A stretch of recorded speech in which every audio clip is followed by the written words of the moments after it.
আজকের গল্প সুমিতকে নিয়ে। বাড়ির সবাই আদর করে ডাকে পুকাই বলে। বয়স মাত্র 7। চঞ্চল, প্রতিভাবান, কিন্তু সবসময় ফোনের স্ক্রিন, গেম, ভিডিও এইসব নিয়েই কাটছে তার দিনকাল। আচরণে একটা অদ্ভুত অলসতা, না খেলাধুলা, না বাইরে বেরোনো। বাবু, দরজা জানলা খোলো, একটু আলো বাতাস ঢুকুক ঘরে। সারাদিন শুধু ফোন ফোন আর ফোন, একটু অন্য কিছু তো করতে পারো। গল্পের বই পড়ো, একটু বাইরে খেলতে যাও।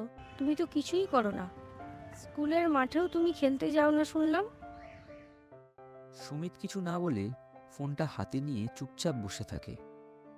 ঠিক সেই সময় তার বাবা ঘরে ঢুকে বললেন, পুকাই, অফিসে বেশ কয়েকদিনের ছুটি পেয়েছি, চল না দাদুর বাড়ি থেকে ঘুরে আসি। ওখানে খোলা মাঠ, সবুজ গাছপালা, নদীর কুলকুল শব্দ, আর সাথে থাকবে দাদুর অবিরাম গল্প। এসবের মাঝে থাকলে মনটা অনেকটাই ফ্রেশ হবে। আর শোনো, এইসবের সাথে তোমার একটা নো ফোন ব্রেকও খুব দরকার। সব সময় ওই ফোনটা নিয়ে বসে থাকা ঠিক নয়। কিন্তু বাবা, ফোন ছাড়া আমি কিভাবে থাকবো? প্রথমে এরকমই মনে হবে, কিন্তু আস্তে আস্তে দেখবি ফোনের কথা আর মাথাতেই আসবে না। ওখানে দাদুর গল্প থাকবে, আর সাথে থাকবে প্রকৃতির খোলা হাওয়া, পাতার আওয়াজ, ঝিঝির ডাক। চল না, দেখবি খুব মজা হবে। কিন্তু সুমিতের মুখ ভার। তার মাথায় ঘুরছে শুধু একটাই চিন্তা, ফোন ছাড়া সে এতদিন থাকবে কিভাবে। তবে সে কি আর জানে যে দাদুর বাড়িতে কাটানো এই দিনগুলো তার জীবনের এক নতুন মোড় নিতে চলেছে। দাদুর সেই পুরনো দিনের বাড়ি, সময়টা যেন এখানে থমকে দাঁড়িয়ে আছে। সুমিত চুপচাপ তার বাবা মায়ের সাথে দাঁড়িয়ে বাড়িটা দেখছিল। এমন সময় ও বাড়ির কাজের লোক নিতাই আসে। দাদাবাবু এসে গেছেন? আসেন আসেন। আরে, আমাদের পুকাই বাবু তো কত বড় হয়ে গেছে।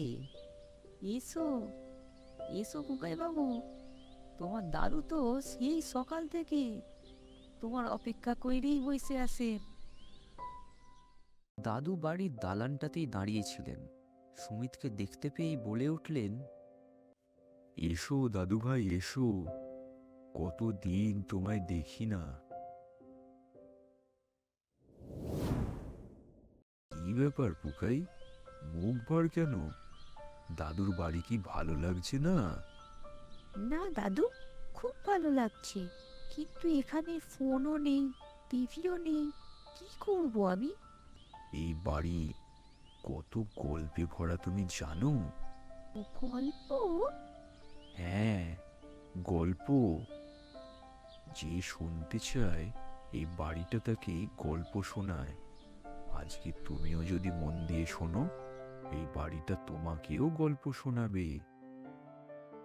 এটা শুনেই সুমিতের মন উত্তেজিত হয়ে ওঠে। সে মনে মনে ভাবে, এই বাড়ি কি তাহলে সত্যিই গল্প বলতে পারে? সারাদিন বাড়ির এদিক ওদিক ঘুরে বেড়ায়, দেয়ালে কান পেতেও শোনে। যদি কোনো গল্প সে শুনতে পায়। জানো দাদু, আমি আজকে সকাল থেকে বাড়ির এদিক ওদিক ঘুরে দেখলাম, দেয়ালগুলোর গায়ে কানও পেতে শুনলাম, কিন্তু কোনো গল্প শুনতে পেলাম না। তারপর ছাদে গিয়ে দেখি ওখানে একটা ছোট্ট ঘর আছে। ওটা কিসের ঘর দাদু? ওটা একটা স্টোর রুম দাদু ভাই। এই বাড়ির সব থেকে পুরনো স্মৃতি ওই ঘরটাতেই রয়েছে। এই কথা বলেই দাদু ধীরে ধীরে জানলার বাইরে তাকিয়ে রইলেন। দাদুর সেই চাহনি দেখে উকাই চুপ করে গেল। মনে মনে ভাবল, কি লুকিয়ে থাকতে পারে ঘরটাতে। ঘরটা যেন দূর থেকে তাকে ডাকছে। তার মনে একটা অদ্ভুত কৌতূহল, হয়তো সত্যিকারের গল্পটা ওই ঘরটার মধ্যেই লুকিয়ে রয়েছে।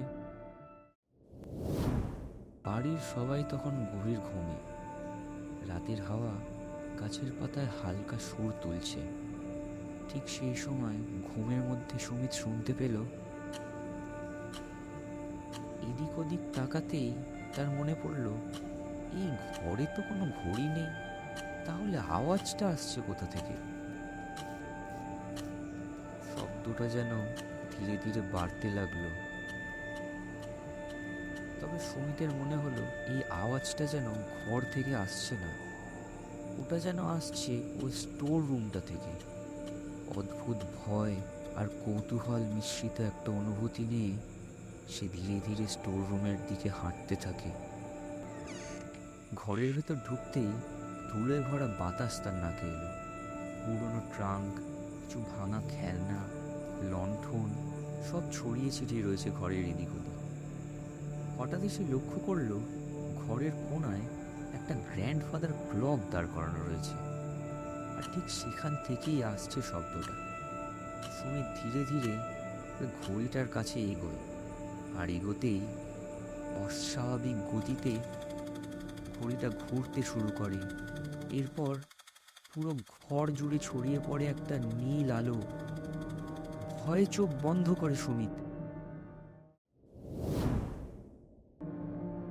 চোখ খুলতেই সে দেখে সে এখনো ওই ঘরটাতেই দাঁড়িয়ে রয়েছে, কিন্তু ঘরটা আর আগের মতো নেই। ঘরটা এখন পরিষ্কার, দেয়ালে ঝোলানো কিছু আঁকা ছবি, মেঝেতে একটা মাদুর, আর তার পাশে কয়েকটা গল্পের বই সুন্দর করে রাখা।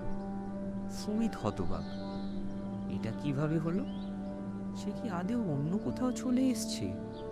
এসব ভাবছে সে, হঠাৎই পিছন থেকে তাকে কেউ একজন ডেকে ওঠে। এই, কে তুমি? আমার ঘরে ঢুকলে কিভাবে? জানি না গো, আমি হয়তো হারিয়ে গেছি। ছেলেটা একটু কপাল কুঁচকে তাকালো, মনে মনে কিছু ভাবলো হয়তো, তারপর বলল, ঠিক আছে, ছাড়ো, বাদ দাও। আমি এখন স্কুল ম্যাচের প্র্যাকটিস করছি। চলো, আমাকে প্র্যাকটিসে সাহায্য করবে, চলো। কিন্তু সুমিতের মনে একটা অদ্ভুত টান। ছেলেটার মুখটা খুব চেনা চেনা লাগছে, যেন কোথাও দেখেছে। কোথায়? স্কুলে? আশেপাশের কোনো পাড়ায়? যেন সে এই ছেলেটাকে আগে থেকেই চেনে, কিন্তু কিভাবে? সে এইসব ভাবনার মধ্যেই ছিল, ঠিক তখনই ছেলেটি হঠাৎ তার হাতটা শক্ত করে ধরে তাকে খেলতে নিয়ে যাওয়ার জন্য টেনে বাইরে নিয়ে চলে যায়।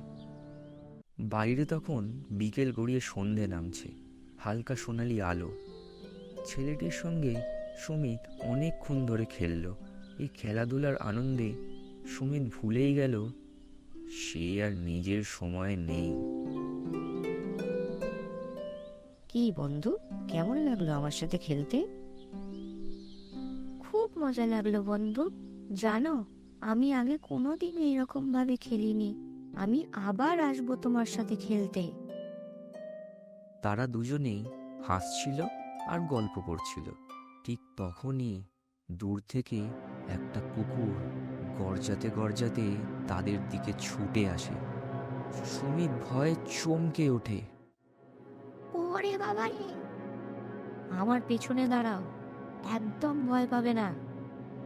কথা শেষ হতেই ছেলেটি সাহস করে সামনে এগিয়ে দাঁড়ায়, হাতে থাকা ব্যাগটা শক্ত করে ধরে। কুকুরটার দিকে চেয়ে জোরে চিৎকার করে ওঠে, আর কিছু মুহূর্তের মধ্যে কুকুরটা ভয় পেয়ে পিছিয়ে যায়, তারপর দৌড়ে পালিয়ে যায়। সুমিত হাঁ করে তাকিয়ে থাকে, তারপর ধীরে ধীরে তাকে জিজ্ঞেস করে, তোমার ভয় লাগলো না? ও যদি তোমাকে কামড়াতো? ভয় তো লাগে, কিন্তু তুমি যদি বেশি ভয় পাও, ভয় তোমাকে আরো তাড়া করে বেড়াবে। সাহস করে তার দিকে ঘুরে দাঁড়াতে হয়, তবেই তো সে পালায়। সুমিত অবাক হয়ে গেল। মনে মনে ভাবল, তারই সমান বয়স, সে তো ভয় পেয়ে গেল, কিন্তু তারই নতুন বন্ধু, চোখ দুটোতে এত সাহস, যেন ভয়কে চ্যালেঞ্জ করার শক্তি আছে তার ভেতরে। সন্ধে নেমে গেল বন্ধু, চলো এবার ঘরে যাই। ছেলেটার সাথে ছাদের ঘরের দিকে যাওয়ার সময় সুমিত কিছুক্ষণের জন্য দাঁড়িয়ে গেল। দেয়ালে টাঙানো একটা পুরনো ছবির দিকে তার চোখ গেল। কোথায় নিচে নামার সময় তো সে এটা খেয়াল করেনি। ছবিটায় একটা বাচ্চা ছেলে আর তার দুই পাশে তার বাবা মা। একটু ভালো করে দেখতেই সুমিতের বুকের ভেতরটায় একটা ধাক্কা দিয়ে উঠল। এই তো তার দাদু আর ঠাকুমা। তার মানে এই বাচ্চা ছেলেটা, এটা তার বাবা। সে তার বাবার ছোটবেলায় পৌঁছে গেছে। তার মাথাটা কিছুক্ষণের জন্য ঘুরে উঠল। সব পরিষ্কার হয়ে যাচ্ছে তার কাছে আস্তে আস্তে। যে ছেলেটার সাথে সে এতক্ষণ খেললো, হাসলো, কথা বলল, এটা তার বাবাই। তাই জন্য এই পরিচিত চাহনি, তাই জন্য এই সাহসী চোখ এত আপন মনে হচ্ছিল সুমিতের। সে বুঝতে পারল সময় তাকে সত্যি পিছনে টেনে নিয়ে এসছে। কিন্তু কেন? এই প্রশ্নটা তার মাথায় ঘুরপাক খেতে লাগলো। এইসব ভাবতে ভাবতে সুমিত ছাদে পৌঁছালো এবং দেখল ছেলেটি ছাদের ধারটায় দাঁড়িয়ে দিগন্তের দিকে তাকিয়ে রয়েছে। তার চোখে একটা অদ্ভুত দৃঢ়তা। সুমিত তাকে জিজ্ঞেস করল, বন্ধু, কি ভাবছো তুমি? আমি ভাবছি আমার স্বপ্নের কথা। আমি প্রতিদিন সন্ধ্যায় এই ছাদে এসে দাঁড়াই আর ওই দিগন্তের দিকে তাকিয়ে নিজেকে মনে করাই যে আমি কি হতে চাই। কি স্বপ্ন তোমার বন্ধু? আমাকে তুমি বলবে? জানো, আমি একদিন একজন বড় ক্রিকেটার হব। দেশের হয়ে খেলবো। সবাই বলবে একটা ছোট্ট গ্রামের ছেলে এত বড় একটা কাজ করেছে। এইটাই আমার জীবনের সব থেকে বড় স্বপ্ন। কথাটা শুনেই সুমিতের হঠাৎ মনে পড়ে গেল তার বাবা একটা সময় স্বপ্ন দেখতেন। দৃঢ়তা, সাহস, পরিশ্রম, কতটা গভীর ছিল তার বাবার মন। আর সে তো ফোনেই ডুবে থাকে দিনরাত। কোনো বড় স্বপ্নও নেই, কোনো লক্ষ্যও দেখতে পায় না সে। এই অনুভূতি তাকে ভিতর থেকে ঝাঁকুনি দিল। এমন সময় ছেলেটি সুমিতকে জিজ্ঞেস করল, আচ্ছা বন্ধু, তোমার স্বপ্ন কি? তুমি তো এখনো বললে না আমায়। সুমিত কিছুক্ষণ চুপ করে রইল। তারপর উত্তর না দিয়েই উল্টো প্রশ্ন করল, তোমার স্বপ্ন এতটা বড় আর তুমি এত সাহসী, তুমি এটা কিভাবে করলে বন্ধু? কারণ স্বপ্ন তো সত্যি করতে হবে একদিন। সেটা করতে গেলে মনে সাহস লাগবে। এবার বলো তো, তোমার স্বপ্ন কি? আমি জানি না বন্ধু, আমার এখনো কোনো বড় স্বপ্ন নেই। তোমায় একটা কথা বলবো, তুমি হয়তো বিশ্বাস করবে না। কি কথা? বলো না। তুমি জানো, আমি এই সময়ের নই। কোনোভাবে আমি সময় পিছিয়ে এসে পড়েছি তোমার সময়ে। আমার সময়ে মোবাইল বলে একটা জিনিস আছে। আমার মতো অসংখ্য বাচ্চা সারাদিন ওটার মধ্যেই ডুবে থাকে। তোমার মতো মাঠে দৌড়ায় না, খেলে না, বই পড়ে না। আমরা কেউ স্বপ্ন দেখতে পারি না, জানো? এই বলে সুমিত চোখটা বন্ধ করে। তার গলায় একটা অপার দুঃখ। ছেলেটি তার কাঁধে হাত রেখে কোমলভাবে তাকে বলে, তুমি যেটার কথা বলছো সেই ডিস্ট্রাকশন আমাদের সময়েও আছে। টিভি আছে, খেলনা আছে, সবই আছে। কিন্তু এইসবেই যদি ডুবে থাকি তাহলে স্বপ্ন কখনো জন্মাবে না। তুমি যদি কোনো কিছুতে সময় দাও তাহলে সেটার থেকেও তুমি শিখতে পারবে। কিন্তু স্বপ্নকে বড় করতে গেলে মাথা তুলে তাকাতে হয়, মনে সাহস রাখতে হয়। বাইরে তাকাবে, পৃথিবীটাকে দেখবে কত বড়, কত স্বপ্ন লুকিয়ে থাকে ওখানে। তুমি আমায় একটা কথা দাও, তুমি তোমার নিজের স্বপ্নকে খুঁজে বের করবে আর সেটা সত্যি করার জন্য পরিশ্রম করবে। কথা দাও আমাকে। আমি কথা দিচ্ছি বন্ধু, আজ থেকে আমিও স্বপ্ন দেখব। আমি আর এই ডিস্ট্রাকশনগুলোর মধ্যে থাকবো না।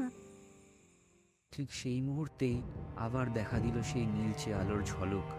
চারিদিকে হাওয়া বাতাস যেন কেঁপে উঠছে। সুমিত দেখল আলোটা তাকে টেনে নিচ্ছে আস্তে আস্তে। তার শরীর হালকা হয়ে আসছে, মনে হচ্ছে সে যেন ধীরে ধীরে মিলিয়ে যাচ্ছে সময়ের স্রোতে। ছেলেটা তার দিকে এগিয়ে এলো, তাকে বলে উঠল, কথা দিয়েছো কিন্তু বন্ধু, সবসময় স্বপ্ন দেখবে, কখনো নিজের উপর বিশ্বাস হারাবে না। কথা দিয়েছো কিন্তু বন্ধু। কুয়াশার ভেতর মিলিয়ে যাচ্ছে সুমিত। সুমিতের চোখটা ভারী হয়ে এলো, আর পরের মুহূর্তেই সব আলো যেন হঠাৎ সম্পূর্ণ নিভে গেল। চোখ খুলল সুমিতের। সকালের নরম আলোটা জানলা দিয়ে ঘরে ঢুকছে। সুমিত দেখল সে তার ঘরের মধ্যেই শুয়ে আছে। হঠাৎ তার মনে হলো, এটা কি সত্যিই কোনো ঘটনা ঘটলো, নাকি সে স্বপ্ন দেখছিল? প্রশ্ন যেন বুকের ভেতর ধাক্কা দিচ্ছে তাকে। সে আর অপেক্ষা না করে চলে গেল তার বাবার কাছে। বাবা তখন চেয়ারে বসে খবরের কাগজ পড়ছিল। সুমিত ঘরে ঢুকতেই তিনি অবাক হয়ে তাকালেন। কি হয়েছে বুকাই? চোখটা এত ভেজা ভেজা কেন? কাল রাতে ঠিক মতো ঘুম হয়নি বাবা? ভয় পেয়েছিস নাকি? না বাবা, আমার কিচ্ছু হয়নি। আচ্ছা বাবা, তোমার কি কোনো স্বপ্ন ছিল? স্বপ্ন? হ্যাঁ রে, আমি ক্রিকেটার হতে চেয়েছিলাম, কিন্তু তখনকার সময়, দায়িত্ব, বাড়ির অবস্থা সব মিলিয়ে আর পারিনি। তবু লড়াই থামায়নি কখনো, জানিস তো। জীবনে হারিও নি। আর জানিস বুকাই, আজও আমার ভেতরে সেই ছোট্ট ক্রিকেটারটা বেঁচে আছে। বাবা, আমি তোমায় প্রমিস করছি, আমি আজ থেকে ফোন নিয়ে সারাদিন আর বসে থাকবো না। তুমি আর মা আমাকে যা বলেছিলে, আমি আজকে সত্যি বুঝতে পেরেছি তোমরা আমার ভালোই চাও। আমি এবার থেকে নিজে স্বপ্ন দেখব, আর তোমার স্বপ্নটাও পূরণ করব বাবা। আমার স্বপ্ন নয়, তুই নিজে স্বপ্ন দেখবি। ক্রিকেটার হতে চাইলে সেটাই হবি, অন্য কিছু হতে চাইলে সেটাই। কিন্তু স্বপ্ন দেখা, এটা কখনো বন্ধ করিস না। মোবাইল বা টিভি দেখলেও সেটাকে শেখার জিনিস হিসেবে দেখবি। একটা নির্দিষ্ট সময়ই দেখবি। জীবনে শিখতে হবে, খেলতে হবে, বই পড়তে হবে, সবটাই দরকার। তাহলেই তুই নিজের স্বপ্ন তৈরি করতে পারবি। ঠিক আছে? হ্যাঁ বাবা, আমি সব মনে রাখবো। আজ সুমিত অনেকটাই বড় হয়ে গেছে। সে ডায়েরিতে লিখছে, আজ আমি ভয়কে প্রথমবার হারালাম। বাবার অতীত আমাকে পথ দেখালো। আমি আর ফোনে হারাবো না, আমি দৌড়াবো আমার স্বপ্নের দিকে। ইতি সুমিত।